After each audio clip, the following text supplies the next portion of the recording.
देखिए, नैतिकता के आधार पर उनको इस्तीफा देना चाहिए। उनको अब एमएलए नहीं है।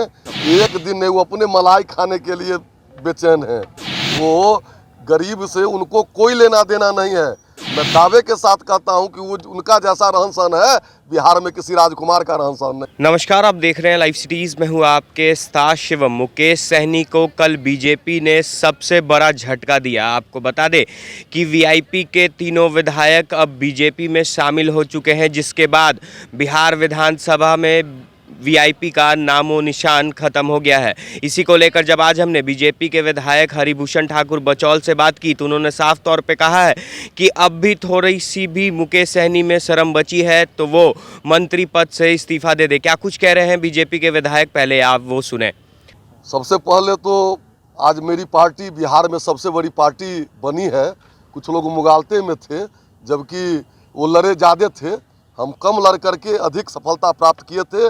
और 3 हमारे पुराने मित्र जो वीआईपी के संबल पर लड़े थे, उनकी घर वापसी कल शाम में हुई है। मैं आप सबों को और बिहार की जनता को, सभी लोगों को बधाई देता हूं कि भारतीय जनता पार्टी आज की तारीख में बिहार की नंबर 1 पार्टी है। मुकेश सहनी बोले हैं इस्तीफा हम नहीं देंगे, मुख्यमंत्री का विशेष अधिकार है मंत्री बनाना। देखिए, नैतिकता के आधार पर उनको इस्तीफा देना चाहिए। उनको अब एमएलए नहीं है। वो संघर्ष का रास्ता चुने हैं, तो मंत्री पद देने में उनको शर्म आ रही है और वो अपने आप को गौरवान्वित महसूस कर रहे हैं। संघर्ष तो होगा सड़कों पर। मंत्री रहते हुए जनता को जो ठगने का काम कर रहे हैं, गुमराह करने का काम कर रहे हैं, ये काम नहीं चलेगा। उनको नैतिकता के नाम पर इस्तीफा दे देना चाहिए और संघर्ष करें। तो बीजेपी बर्खास्तगी की मांग करेंगे मुख्यमंत्री से? मुख्यमंत्री जी निश्चित रूप से, उनका तो समय पूरे है। वैसे भी वो कैसे मंत्री हैं सो देखिए रहे हैं आप। एक दिन सदन में न जवाब दिए हैं।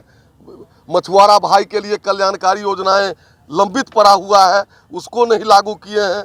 वो जिसका रहनुमाई करते हैं, जिन पिछड़ा, दलित, अति पिछड़ा, इन लोगों की वकालत करते हैं, उनके लिए एक काम भी नहीं किए हैं।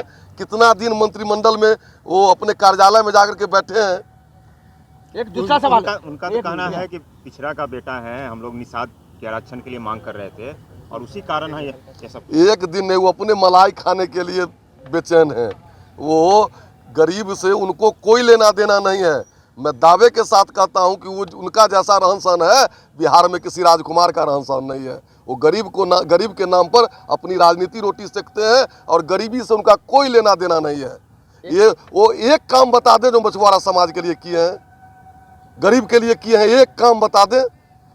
लगभग 1.5 साल से वो मंत्री हैं। का पुतला जेडीयू ने फूका है बेगूसराय में, ये कैसा? देखिए, ये पुतला नहीं, वहाँ रजौरा में हिंदू बहुसंख्यक के साथ अत्याचार हुआ है, अन्याय हुआ है।